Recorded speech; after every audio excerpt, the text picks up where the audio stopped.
going live. There we go.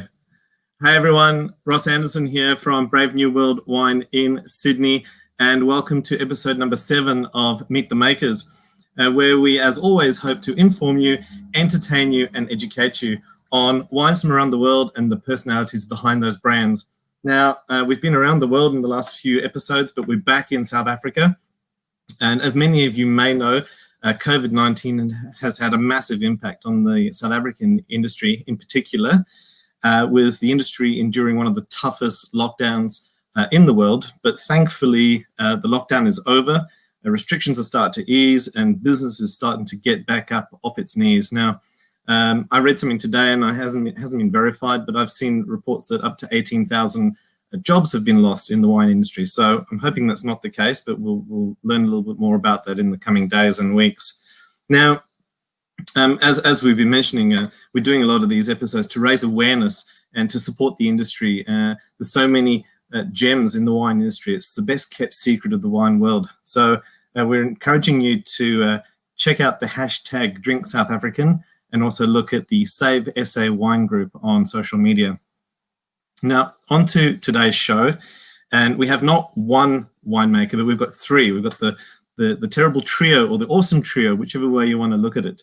I had first-hand experience in this beautiful area in Cedarburg, which is around about 3 hours north of Cape Town, and I did a 2-week hike back in my formative teenage years, and it was memorable for many reasons. I remember how clear the night skies were because we were not anywhere near major cities. The air was clear, the water was clear, and it's just beautiful and it's very stunning.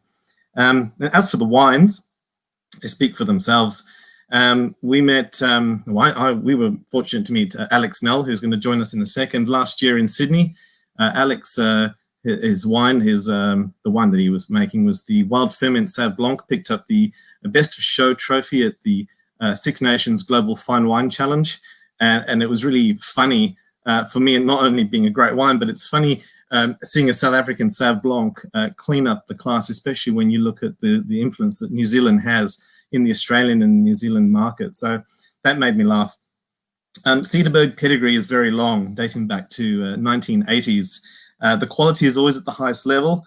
And so without further ado, I wanted to just drop a video in here before we introduce our winemakers. So here is a video that gives you a bit of a look on Cederberg.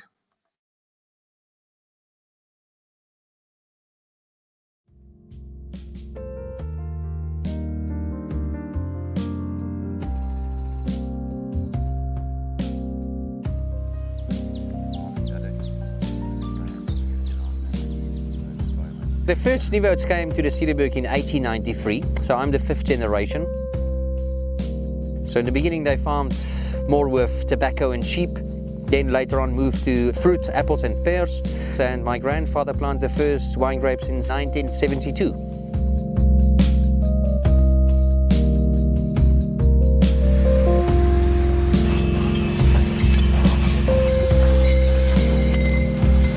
Unique, this is what is really unique. So Cederberg is a big conservation area. So this property is about 5,500 hectares in size, and it's just pure mountains, as you can see. So we farm just with about 60 hectares of grapes.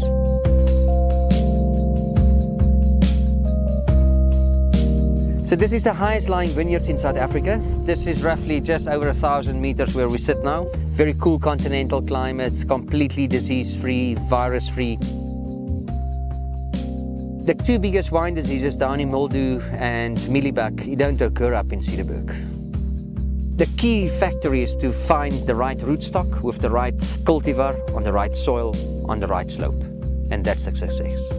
It's just a phenomenal area to produce top quality wine.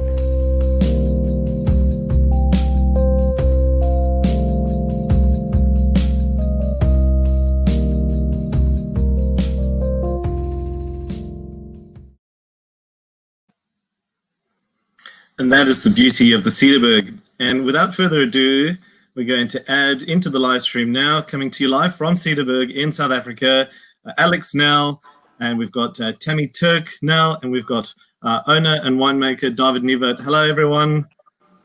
Morning, Ross. Morning, Ross. How are you all? Yeah, it's London. Got a slightly jumpy signal. We're just hoping that'll clear up everyone. So let's just see. Can you guys still hear me? Yeah. Oh, there we go. We're back. All right. Sorry, David, you broke up there. I was quite laughing. I thought, where the hell did you get that old video? I still had hair in those days. Huh? But well, you're still producing beautiful wine. And you've just got out the shower and put some wax in your hair to make yourself presentable, so thank you for that. Yeah, thanks. It's looking beautiful now. Oh, very beautiful.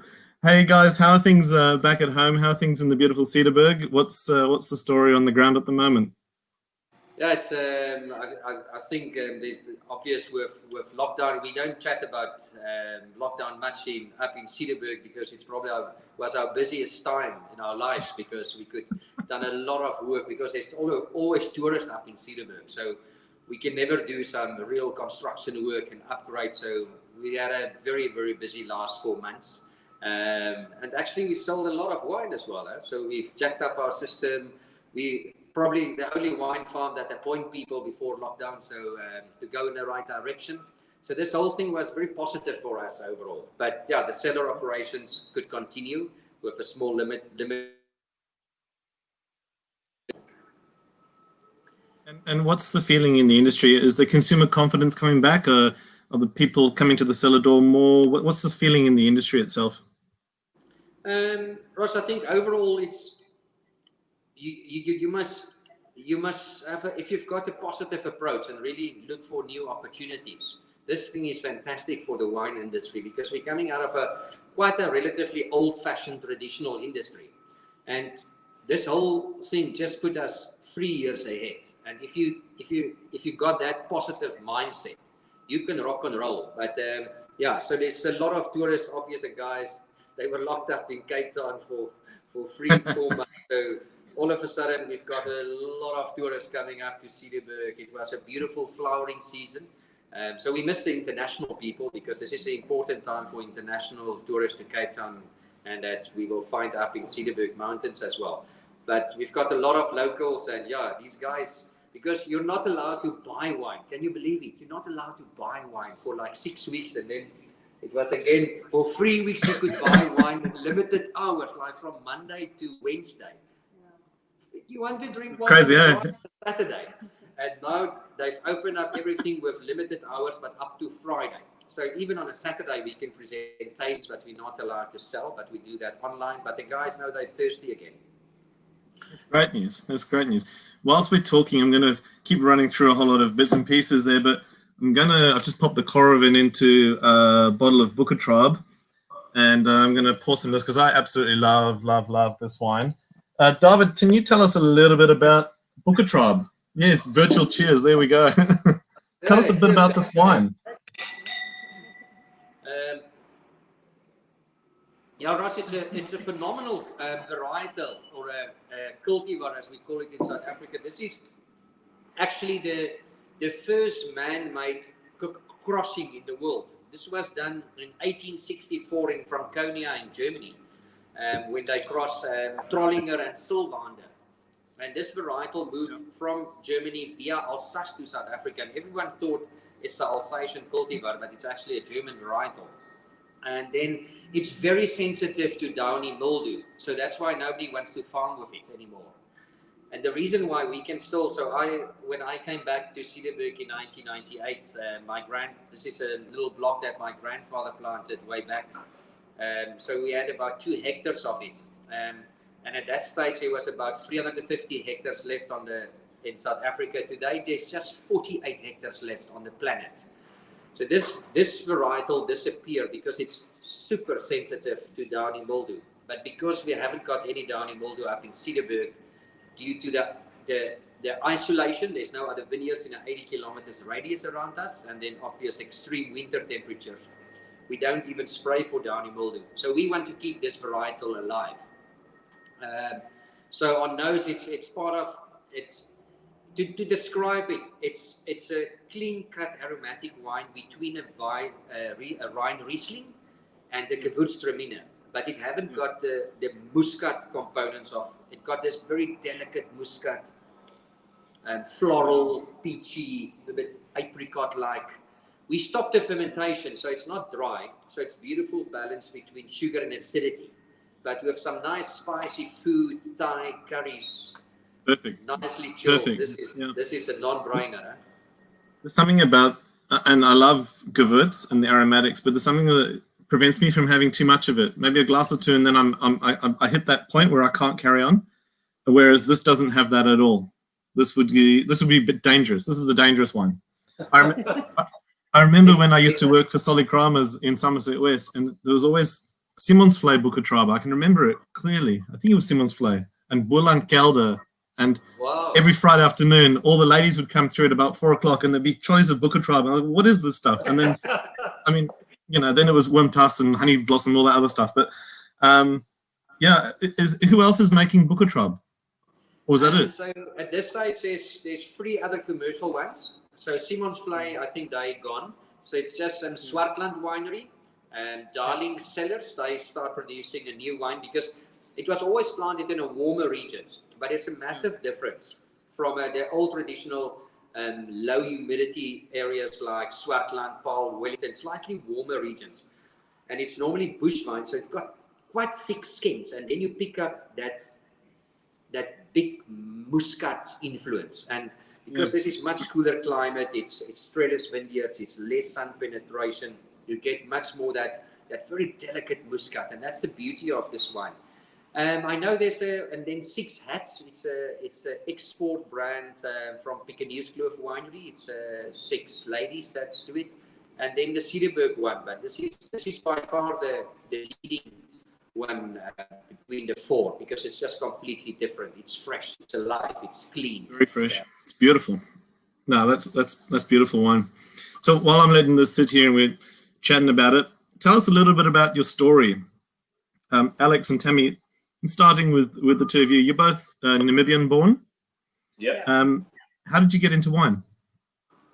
Well, we apart from the obvious Friday afternoons down the pub. Apart from the obvious drinking wine with your parents and getting into the culture, the wine culture of having wine with your parents in the evenings. And then there's a little wine bar that opened up in Windhoek, Namibia. And Windhoek's the capital city, and pretty much the whole country, most of the population is in Windhoek. It's a big country, got a population of 8 million, so it's very, very densely poor, very open, could I say. We used to quite a lot of open spaces. But so we had a little wine bar open, and that's the first time that we could really taste all the wines from South Africa and a little bit international as well. And we just really enjoyed going there on Friday evenings, tasting a few different wines. And we actually met David there. He was doing a tasting on a Saturday morning, and there were these 2 little, myself and Tammy went to go and taste these wines, and he recommended that we go and study at Elsenburg. We were interested in the winemaking process, and that's where it started. And in 2004, I think, we moved to South Africa. We both studied at Elsenburg College. It's also where David finished his winemaking studies and viticulture. And then we applied here for an intern position in 2009. By chance, and David said yes. That's sort of where we never left. There's a long connection, it looks like, with David over the years. I still remember that Saturday morning. We had a lot of beer on the Friday night as well. Huh? You guys sound like you're from Australia. It's terrible. Ross, so there's a huge German influence in Namibia. It's a phenomenal country. So on a Friday night, it's a dangerous city to be with all those Afrikaans and German farmers. Yes, you drink a lot of lager. Oh, I miss those days. I do miss those days. And David, you're 5th generation, Cederberg, and in the area. What was your defining moment where you thought, no, I'm going to stick with the wine thing? Because you went through military service. What was that moment? Was there a moment that you remember, or it was just your father was like, "Nah, you're working in the business, you don't have an option"? It was actually this was all wilderness before the Nieuwoudts came here in 1893. So they found first with tobacco and sheep, and then in the 50s fruit, and then actually table grapes. So my grandfather planted the first wine grapes in 72, but the focus was always on fruit production, apples and pears. so yeah, I just had a big interest in the whole wine side. Was very small, and I thought, yes, this is actually a phenomenal area. I could see also, I could just see potential in the sense it's very far from market, so you must have a final product. I don't think you can continue with fresh produce forever. And yeah, it was just started at the right time in '98, and it just went from strength to strength. And it's yeah, I think today we've changed everything 100% from fruit to vineyards with some very nice success. That's fantastic. And the Cederberg story is. And Ross, we love what we do. That's the important part. You've got to love what you do. Absolutely. The Cederberg story it's a very cool one. The first vintage first vintage was in 1977. And the first Platter's Guide referenced in 1980 the quality that was being made there by Umpoli. Who's Umpoli? Of your That's father? My grandfather. Your grandfather. Okay. He was a So, legend. Tell us a bit about the location and the terroir and what makes the Cederberg such a unique place for growing grapes and making wine. Yeah, so he had the vision to plant vineyards up in '72 and the self-trained winemaker. So basically, he was more the pioneer planting vineyards up in Cedarburg. Okay, so on that, what was he planting? Do you remember? It was before my time now. Chenin and Cabernet and Pinotage. Yeah. So today the five generation Chenin and Cabernet that we do was always from the first two original vineyards, but it's now from two new single vineyards. We've got some beautiful success with those two wines. The Cabernet and so these are the wines you're referencing there. There's the 5-gen Chenin. And ask Alex about that 5-gen Chenin. Guys, that wine, yeah, that's the 5-gen. Well, there's Tammy's one. And what I really love about this is you can see in the light there, the sticker at the bottom came from where I'm talking now, all the way to you in Cedarburg, got on the bottle, then put back on a boat and came all the way back to Australia. That's crazy. Tell us about the wine. Sorry, Alex? Why haven't you drunk it yet? Oh, I have. That's just another one that came out the warehouse today. David said I must ask you about this wine. What can you tell me? The 5-gen Chenin. Unique style Chenin. All natural fermentation, all barrel fermented, a little bit of whole bunch pressing, but there's so much going on in that wine. Rich, full palate, still nice and fresh. Beautiful, fresh aromatics. Yeah, no, we love that one. I think Seem to love making as well. Yeah, it's the most fun to make, the most interesting for me. Monitoring natural fermentation. It's quite risky, not always a success. You'll notice there's a little bit of residual sugar on the wine, but it's, yeah, I really enjoy barrel ferment. Natural winemaking. Sorry, Tammy, you interrupted there. We were going to say something. Please go ahead. Yeah, I was just going to say that the 5-generation Chenin and the Cabernet have just a fantastic reputation. The Cabernet 2017 has just received gold at Decanter as well as the normal Cedarburg Cab got gold. So and that's fantastic. Our Shiraz has always taken the shine, and it's great to see the Cabernet taking some accolades as well. We're big fans of the 5-gen range for sure. Yeah. Ross, just for all the Aussie guys, because we actually love you, you're not that bad.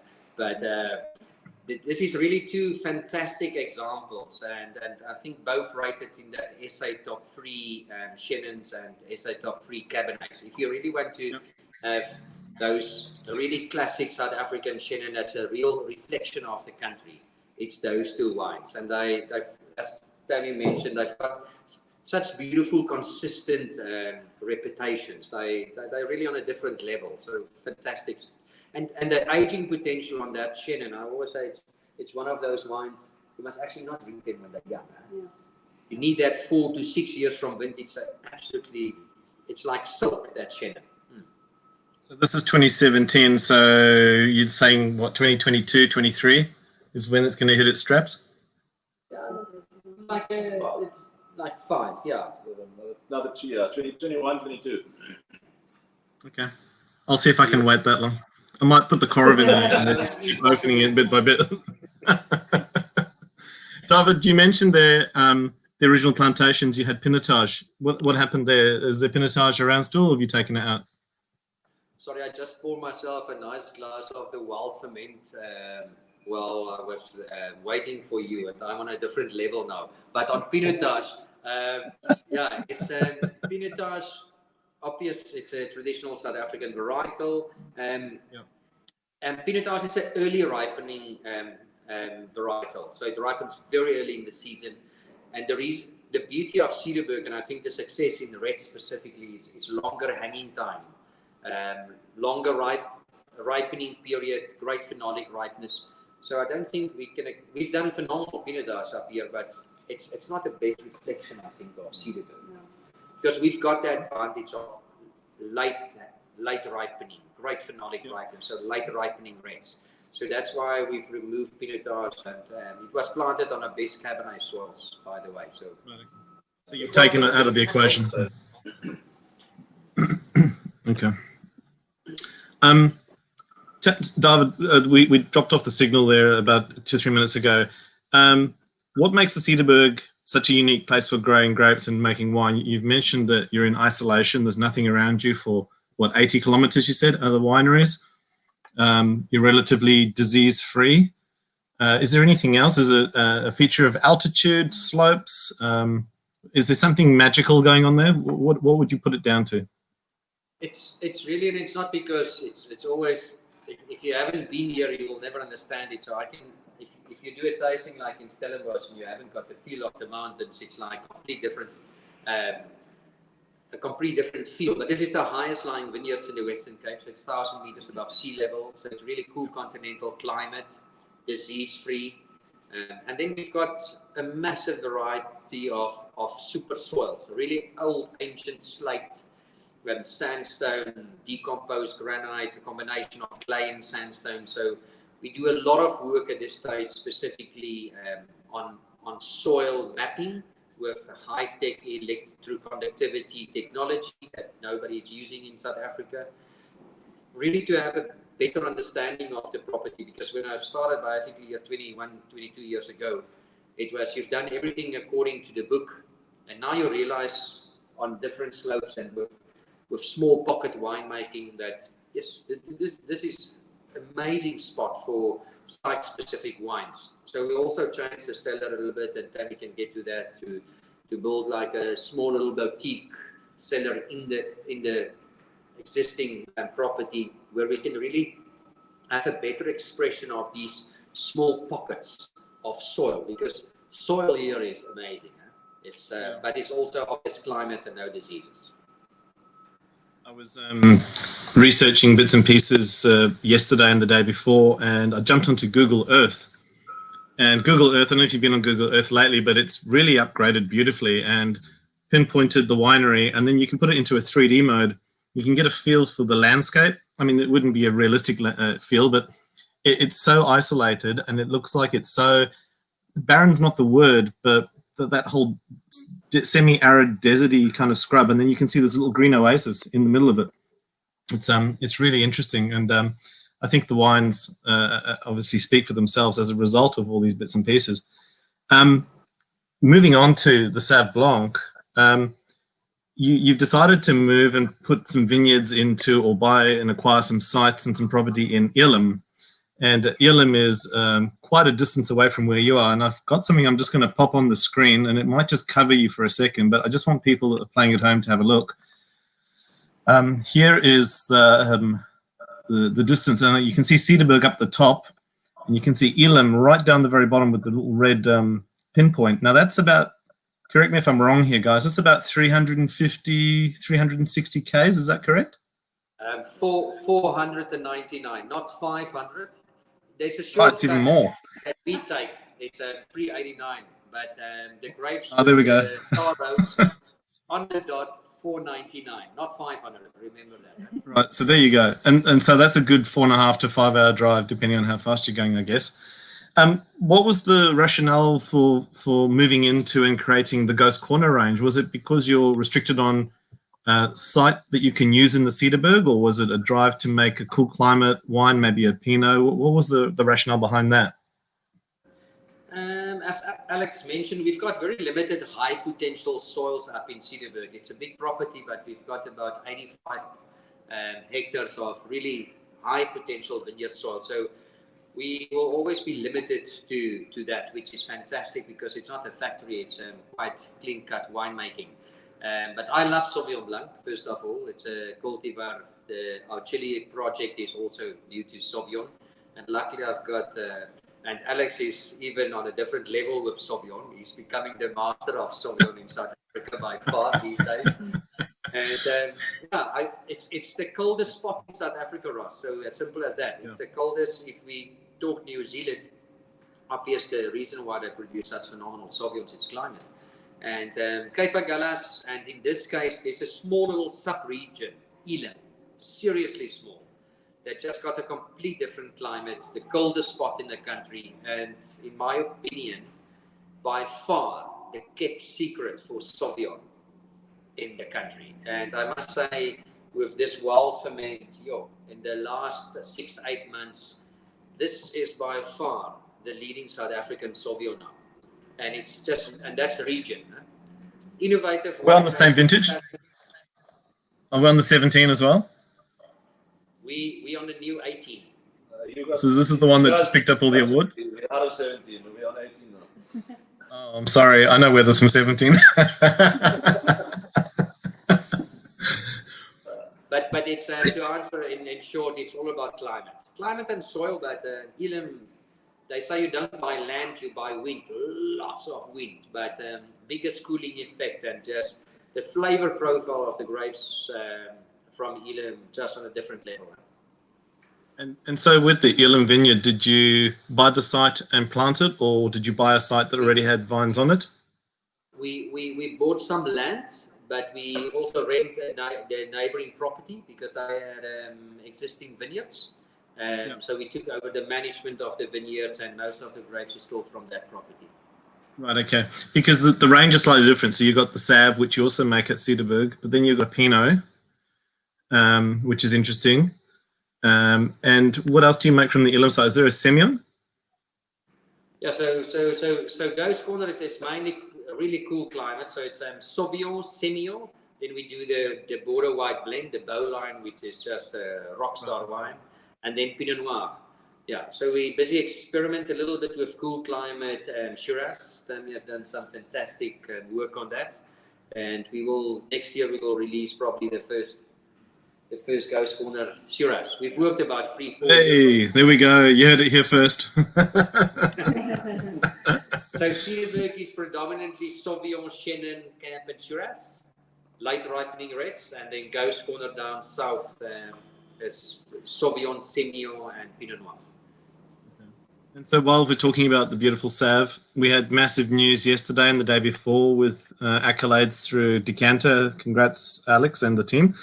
Tell us a little bit about that. Yeah, that was amazing news. Tell us about that award for those playing at home, and then lead us a little bit through the Sauv Blanc. Tell us a bit about it, Alex. Well, it is a big award for Sauvignon. I think it was the only platinum Sauvignon in South Africa for Decanter. And it's nice to see the consistency. Winning the Six Nations last year with 17, and now winning platinum on Decanter as well. So the wine is doing well. It's amazing to smell this wine, amazing to drink this wine, but it's a long journey this wine has traveled. Starting when we were in my student days, or my wine intern days, Tammy and I did a vintage in New Zealand. Because we love Sauvignon so much, we decided we need to go and see the masters. And back then, everyone was sort of tired of the run-of-the-mill stainless steel ferment Sauvignon Blanc, very aromatic, very clean cut. But the winemakers, they were playing with barrel fermenting with all the solids, all natural fermentations. So I had a nice conversation with Kevin Judd from Grape. At that stage, he was making his wines at Dog Point Vineyards. Yeah. And then we came back in 2011, and we told our listen, we're gonna play with Sauvignon Blanc a little bit more than what we've already been doing, the traditional style. So that's sort of where the wine started. It's a combination of whole bunch pressing, which gives you this rich, creamy mouthfeel. It's more oxidative winemaking, which is not what we used to. We're very reductive winemaking here, a lot of dry ice, no oxygen contact. And then a component of it is crushed, destemmed, reductive winemaking, which keeps the freshness of the wine. So that combined, put it in barrel, I don't touch it, that naturally ferments. Some of them ferment dry, some of them have a little bit of residual sugar. And I never wanted to do it entirely whole bunch or entirely crushed because I just feel they add so much complexity when you mix them. And that's what I'm picking up in this glass. It's multi-layered, it's a lot of texture, very creamy, smooth, but still fresh and aromatic. Ross. I think the thing with New Zealand Sauv Blanc there is what you were saying, that it's quite linear and there's a lot more action going on here. There's a lot more complexity and layered in here. It's very different, and yet there's striking similarities, but a whole lot of differences there. And I think that's really what makes it stand out. Sorry, David, you were saying. No, if you really want to spoil this wine is really on a complete different level, Alex, at the States. On Sauvignon from South Africa, it's really difficult to understand. This is the only, and it's actually a statement, and people hate me for that because there's a lot of guys trying to do the same style after the success that Alex had with this wine in 2013. And this is the only successful natural ferment Sauvignon in South Africa at that level, and that's the beauty of it. So if you really, I'm glad you've got it in Australia to show all the beautiful guys what Sauvignon can be from South Africa. But this is like a really statement from South Africa, and it's just a nice wine. It is so polished, it's so gentle, it's rich, it's all over you. And you know, the question that I always ask when people say, are you going to get more Sauv Blanc, is, well, in the Australian market, we are so flooded with New Zealand Sauv Blanc, and even some amazing New Zealand Sauv Blanc and some amazing Adelaide Hills Sauv Blanc, you know, from Australia. And you go, is it going to succeed by association of Sauv Blanc, or is it going to be seen as the interloper and rejected? So it's an interesting path that we're walking. And we also find it with Shiraz, but not with your Shiraz. You know, because you're going, you like Barossa, try this. And then there's more acceptance of a Shiraz than there is of a Sauv, I found. But it's interesting. It's hand sell at the moment, but, you know, we're not scared of the hard work. But yeah, the wine is beautiful, Alex. David, apart from the Cedarburg range and the Ghost Corner range, you also make the Cape Winemakers Guild range. Tell us a bit about how that whole works, the small batches, how the guild works, and how you're selected to participate. Yeah, just a quick one. It's a very small group. It's just on selection that you can become a member of the Cape Winemakers Guild. So I think we're about 42 guys now, 42 people. There's beautiful women winemakers, and you must produce the best possible wine, the best expression of your ability as a winemaker. So what's amazing about the wine that we produce, the Thierry Wurg Shiraz, it's the only site-specific wine in the guild, and it's really it's very small batches. It's like 6 barrels, and we do a selection of 3 of the best barrels, and it's going on an auction once a year. So next week it's the Cape Winemakers Guild auction straight from London. Obviously with COVID, we've moved into online buying as well.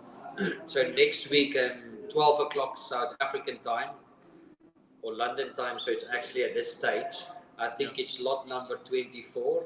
It will be the new Thierry Wurg Shiraz 2018, which was a fantastic vintage for Shiraz as well.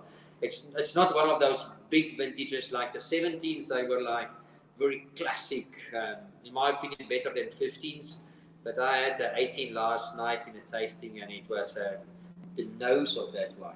It is, you can put it in Cornas or the Northern Rhone. It is just a phenomenal wine. But it's small batches that's just going live on auction once a year. And we do a lot of social investment in the guild. So we've got a whole program of protege winemakers, and we take every year, if we can get a protege winemaker, and guide these guys for about 3 years. It's becoming actually quite a big organization and really upliftment as well. That's fantastic. When you're selected to participate, do you stay a member, or do you really have to screw it up to be pushed out, or no one's really tried yet? If you so this auction, it's so your wines, it's rated by your peers in a blind tasting, on a very high level. So if you can't get a wine on auction, it's a yes and a no. It's not for discussion. But if you can't get a wine on auction 3 years in a row, goodbye, and you can never be part of it again. So no, there's right, okay. there's very strict criteria. Yeah. Right, because I've been watching the videos every day of. A photo comes up and then you see a winemaker tasting someone else's wine. I thought it was really interesting, but I didn't understand how it all worked. So no, because this was not the first time. This was just a little bit more fun. But from the team we work is that Cedarburg Shiraz, which is probably more the leading wine in the pack. This is the main vineyard is the heart of the Cederberg Shiraz, for instance. Now, we were lucky enough last year, as we've mentioned, to have Alex fly over via, I don't know which way you went, Alex. It was probably the longest possible way to get to Australia. But we had you come and join us. I tried to phone Alex and he, after one day, and he said he's just halfway. So it took him about 2 days to get to Australia. Yeah. So we had Alex in Sydney, and it was great hanging out with him. And I think you arrived on the Thursday, which was the actual awards night, and then you had like a day to sleep. And we somehow managed to convince you to come and work with us at the Pinot Palooza. It's a big Pinot festival, and we thought it'd be interesting for Alex. We knew that he'd be jet lagged, but he was good, and he really helped out. And then I remember we went into Chinatown, and we had a big platter of duck and all the Pinots that we had left over. And it was at that dinner that you mentioned the beers that you're making at Cedarburg, and the craft beer project. And I mean, being an expat South African, I know what it means, but tell us the names of the beers and what these characters actually mean. Yeah, first of all, that Pinot Festival was fun. That was amazing. Did you have fun? Yeah? Yeah, except for your funny laws that I'm not allowed to pour wine without a license or some nonsense. Everyone's coming to me, I got a bottle of my hand, I can't pour you a glass of wine. It was really weird. Anyway, I know. Boggom and Voertsek is the brand, or sort of where it started. It's part of a poem from a poet who had a lot to do with this area, and then a very famous Afrikaans songwriter took that poem and he wrote a song about Boggom and Voertsek, two baboons who were driving around in a Pontiac. Right. We got a lot of baboons up here. Boggom would be sort of the sound that you'd hear from a baboon. I mean, boom, you're up the mountain. And then Voertsek often is not such when you chase them very away discreetly in Afrikaans, in my language.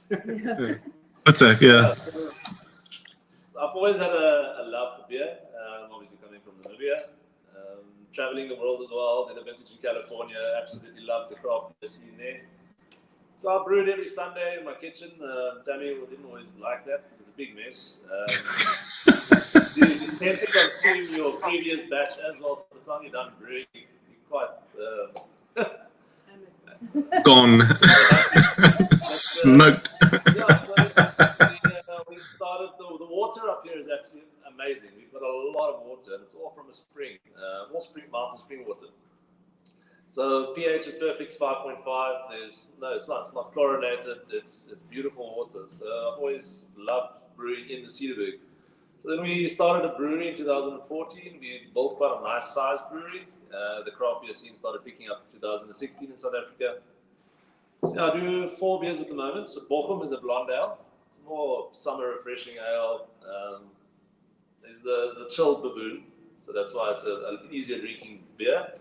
And then Voertsek's quite a nice hoppy IPA. A lot of aromatics, a little bit bitter, high alcohol. So that's the duo. And then I do a fresh lager because we're a big lager nation. We like to drink a lot of beer. It's very easy to drink.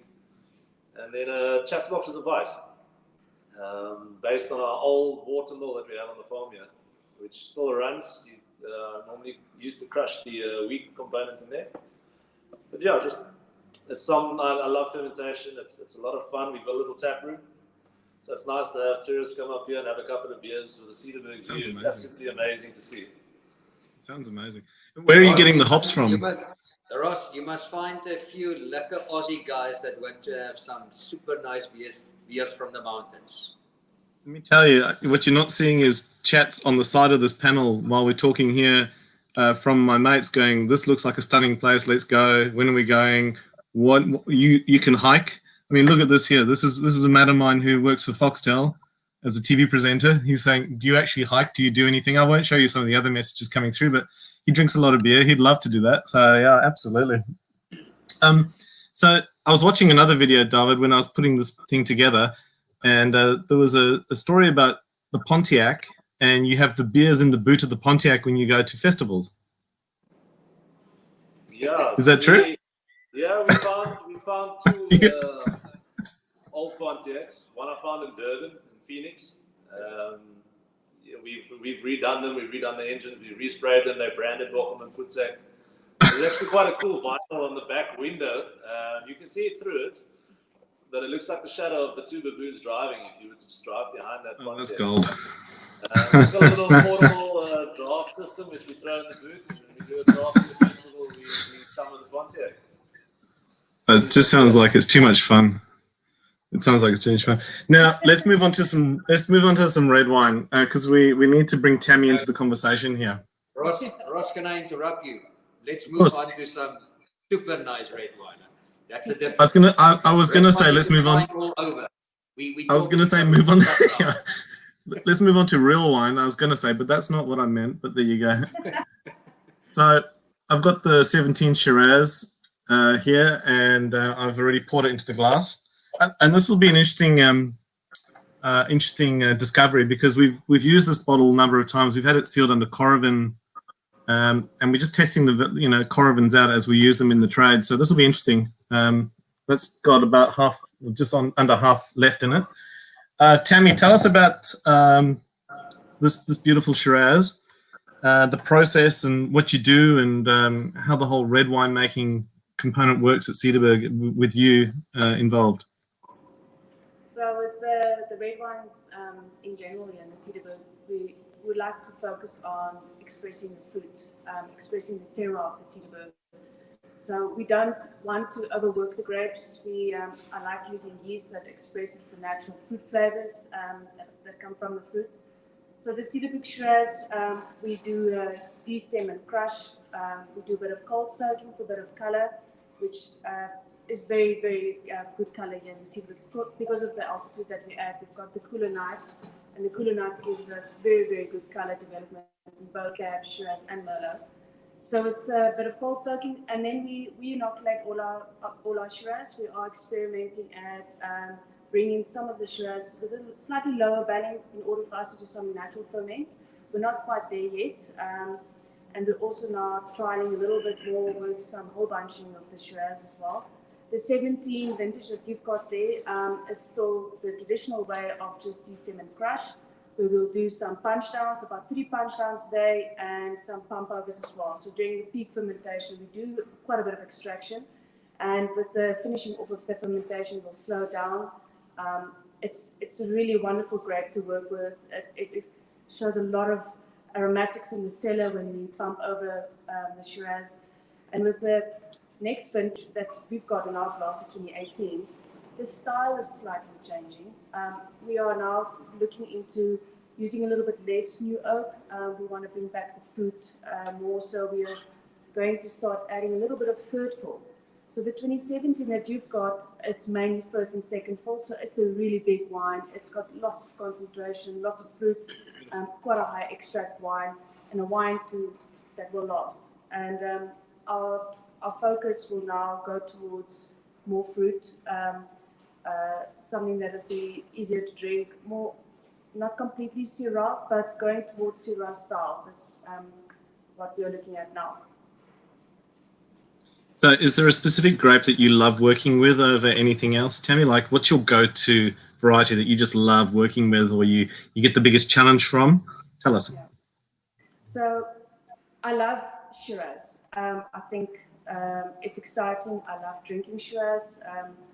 I think Cabernet I love just as much, but it's harder to work with just because they are very, very small berries. It's sort of hard to judge the liters we're going to get and adjustments we have to work with. So whereas the Shiraz it's easier, and we do process a lot of Shiraz here. And it's still one of my favorite wines to drink is the Shiraz. So yeah, that would be my favorite variety, as well as Pinot Noir. I quite enjoy working with the Pinot Noir. It's a complete opposite way of working with grapes. So with Pinot Noir, you don't want to over-extract. You want to work it lightly. You want to preserve the fruit flavors. Whereas Shiraz can take a bit of extraction, a little bit more work, and can handle a lot more oak as well. And is there any grape variety that you'd love to have a go at that maybe not so mainstream? Is there anything sitting in the wings that you'd just love to challenge? So as David mentioned earlier, part of our future planning is to look at a nice boutique cellar. We'll be experimenting with more cement, going back to traditional winemaking. So bringing in some cement tanks, maybe making use of amphoras, clay pots, and going to site-specific varieties on the farm. David is looking at maybe getting some Cabernet Franc planted.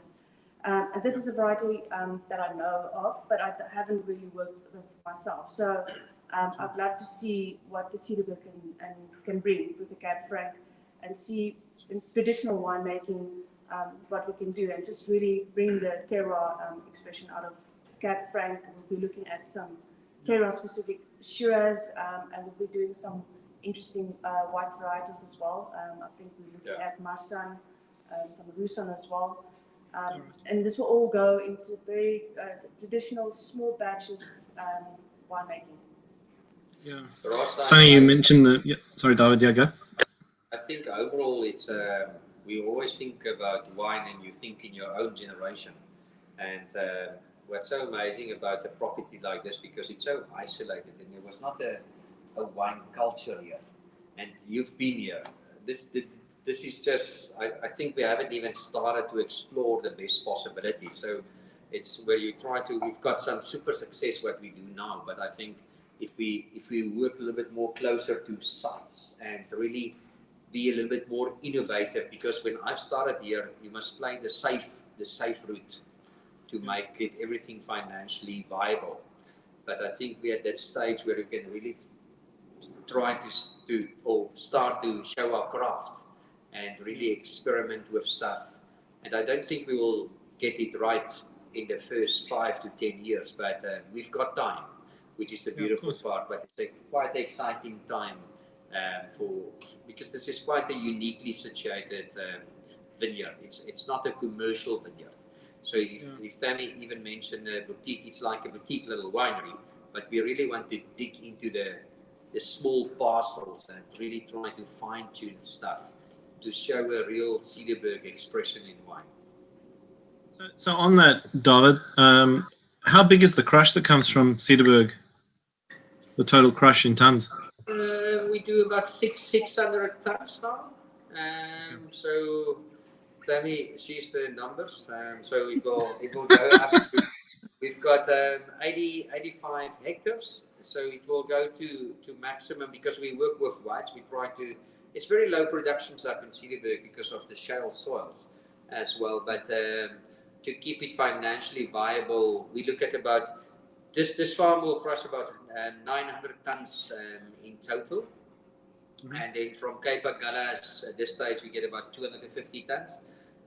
So that will we in time we will move the Cape Gallas operation down to Elam.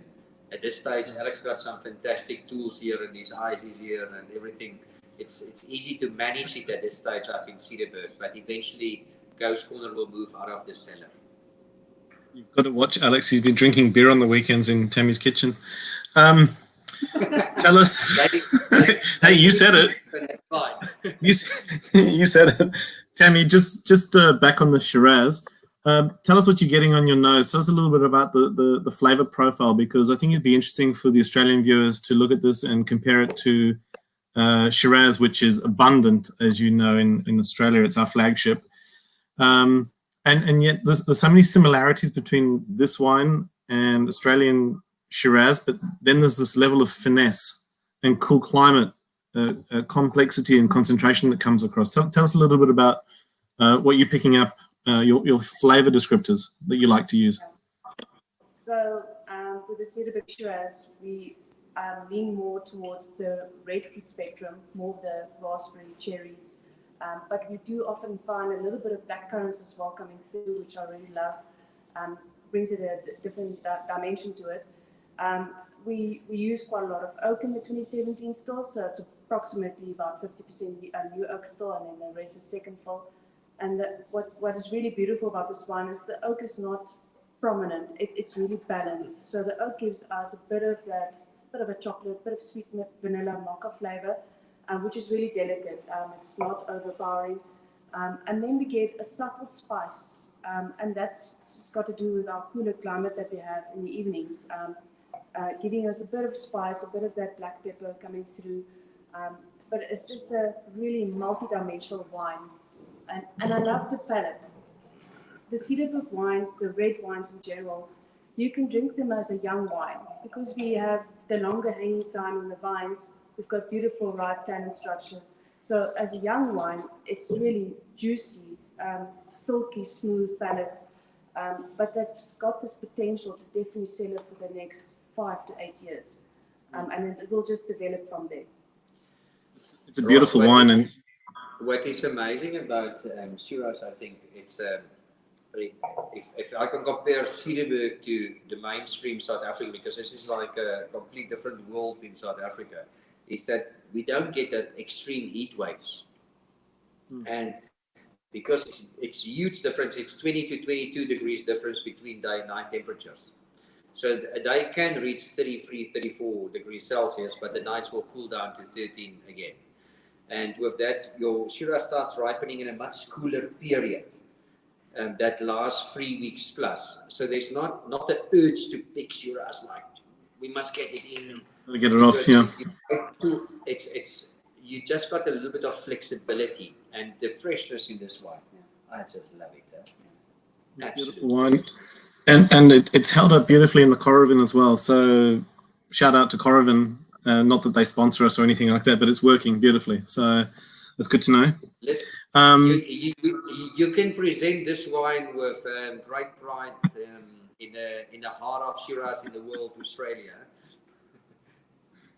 I don't know if you guys can see the screen, but we got a message from Johan van Dijk, who is one of our clients in Sydney. He says, never had a bad Cedarburg. 5-gen cab is a class act and compete with the best Aussie cabs.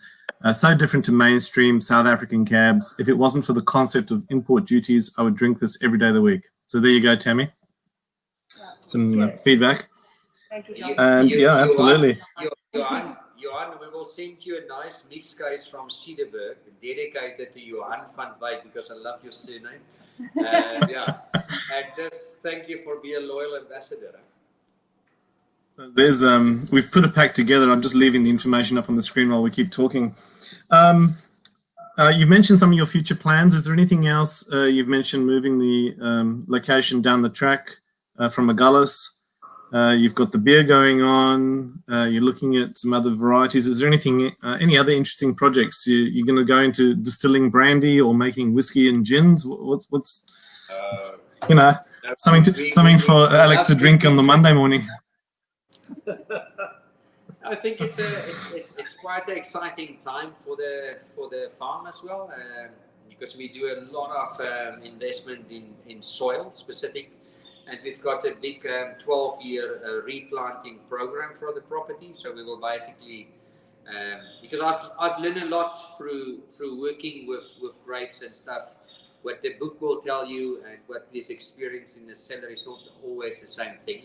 So I think the replanting and the new direction that we're heading into would be quite interesting. It's really to make not just make wine to please the palate, but to have a great identity for Cedarburg as a property.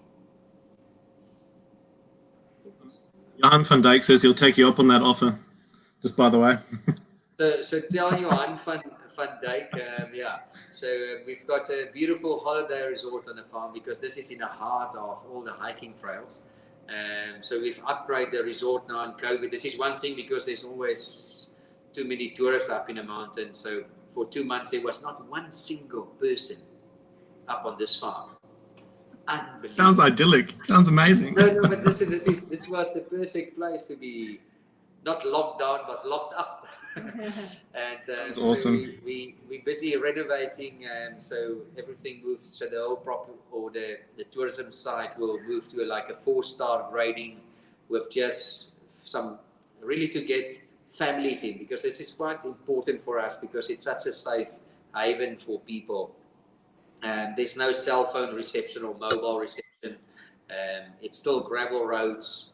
So if you really want to be in the middle of wilderness, you've been here. This is the heaven. Huh? Absolutely. So there's a few exciting stuff happening here. I'd love to be there right now, to be honest. Yeah, it's all about the experience you get here. The wine you get to taste here, you get to taste the beer. You've got these self-catering chalets along the river to enjoy the water. It's shallow for the kids to enjoy. There's hiking trails, mountain bike trails. Yes. It's really, there's so much to do up here, and it stays fully booked here because it's so popular and people just want to break away from Cape Town. And we've noticed that as soon as we were changing levels in lockdown and they were free to travel, free for staying at resorts and so on, we were fully booked.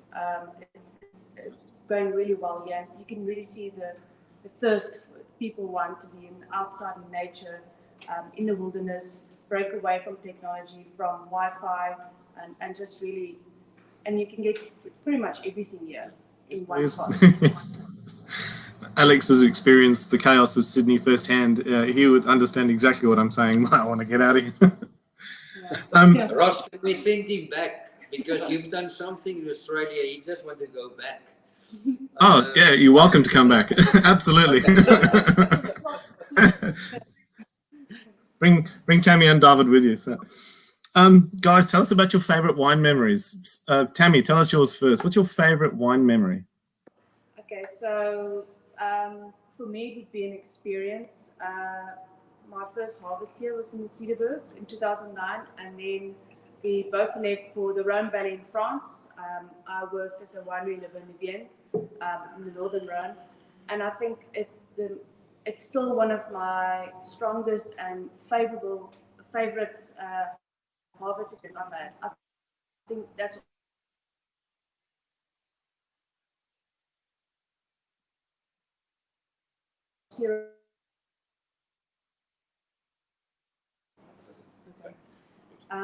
There you are, you're back. There we go. So my passion for Shiraz started there, and I just loved the experience with the French. The language barrier was interesting, just the experience with food and wine, the relaxed atmosphere they had there. Because as South Africans, we work very hard. We work long hours and fast pace. And they're the total opposite. They're very relaxed, much slower pace. So that was very interesting, and that's a memory and experience I'll never forget. Yeah. And Alex, tell us yours. Apart from last year, which you loved, loved being in Sydney. Ross, can I tell you? I must go. I must pick up my daughter from school. So I'm on duty. So I will leave you guys. You can finish off having two lekker glasses of wine. It was great to. Yeah, we're going to keep going now. Yeah, sell a lot of Cedarburg and Ghost Corner and Longavie. We love your guys. The rugby is obvious, a big thing. Next time I'll tell you about Alex's experience. And it was still one of the most beautiful things because it was in the Rugby World Cup that function on a Thursday night after New Zealand played the Brits or the England. Yeah. And they've asked him, so what's your take on the rugby with this Aussie accent? And his answer was just brilliant. I don't know much about rugby, but at least we beat them in wine. that was Wild Ferment Sauvignon Blanc. Listen, guys, I must run. Have a fantastic David, thank you. Oh, cheers. Cheers. Absolutely. Okay. Cheers, David. Thanks for joining us. Alex, tell us about your favorite. Very hard question. The wine industry has so much experiences. Been to Sydney, the Peanut Palooza, it was awesome. France, as Tammy explained, the culture there, your afternoon nap after you've had wine and lunch. California, the beer there. I think one Saturday we had a door jump off a 20-ton Zinfandel fermenter. There was just Zinfandel everywhere. The traveling people you meet. For me, I don't have a single experience, but the wine industry just opens so many doors, and you see so many cool people, meet so many people. You get to do a lot of traveling in this industry, which is fantastic. And Absolutely. we love it and gain experience everywhere. So. Working with Italian interns in New Zealand was also fun. The language barrier. And tell me, what's on the playlist at the moment? What are you listening to? I ask everyone what music they're listening to.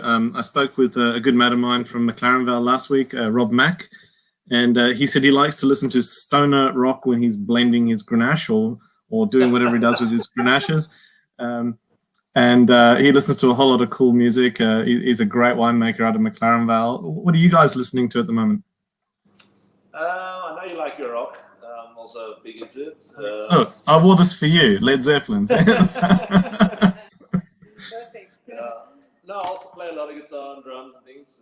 Lately, I've been listening to, going back to old things that I've forgotten from my childhood. I was listening to a lot of Silverchair the other day. A little bit of Surfing.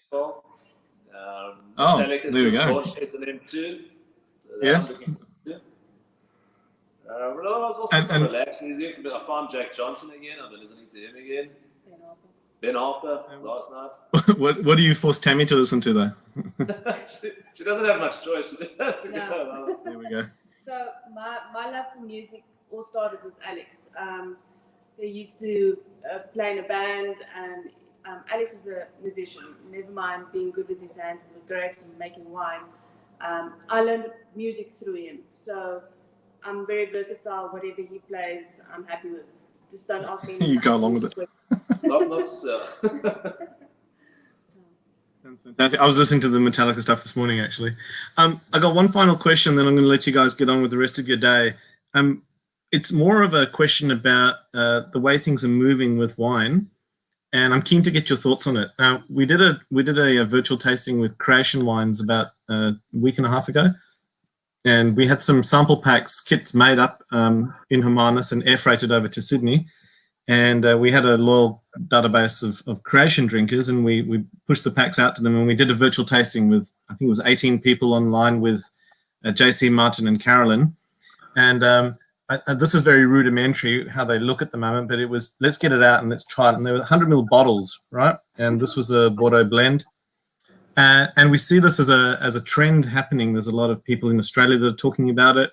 There's a couple of wineries that I've been watching in South Africa that are doing it, and they're perfecting the tech. I mean, it's been pretty much pivot, that word that we use for COVID period, into 100 ml vials, and they're starting to get the branding right and the packaging. What do you guys think about this as not as a replacement for a 750 ml, but as a introduction, a safe introduction for people that is a conduit that leads to a purchase? Do you think there's merit? Is there something happening in the industry? Do you hear about it? Have you guys thought about it at all? No, we haven't done anything of that size. I know David has done a lot of Zoom tastings and sending out wine beforehand so everyone can enjoy the tasting with the right wine. That makes sense. It's easier to send over, less lighter weight and everything. I don't completely like the idea. Don't think it is preserved properly in that vial. But that's just the trial though, but yeah. Yeah. I like the idea. I think it's a great idea to get small samples out there quickly for everyone to get trial. It possibly you're going to have to do quite a lot of good marketing to represent your brand, because this is just a little vial. It's not showing you the bottle with the brand label. Yeah, so I think you're going to have to do quite a bit of work in that sense. Knowing David's more traditional, so he would need more convincing to go towards that. But I mean, with all the online tastings and things that we're doing, it makes sense to the small samples get there and represent the wine. David also drinks a lot of wine, so that wouldn't be enough for him if you That's one step that just makes you want more. That's just the entree. Anyway, guys, look, I'm going to let you get on with your days. Thank you both for taking time out of your busy beer making regimes and wine making to join us and to have a chat. It's been great catching up with you again, Alex, and meeting Tammy finally. And yeah, we'll keep in touch with you. We keep flying the flag for Cedarburg, and it's amazing wines. And yeah, thank you for doing what you do. And I'm going to let you get on there, and I'm just going to wrap up with everyone else. So thank you, and please stay on the line, guys. Thank you. Now, Bye. and thanks everyone for joining us this evening for episode number 7. Please watch the socials. We've got a couple more planned. I think we've got Pinotage Day coming up soon, and some other bits and pieces. So from Heritage Day, South Africa, Braai Day, if it's 9 o'clock, you can still throw some barbecued bits and pieces onto the plate. Thanks for joining us, and we'll see you again sometime soon.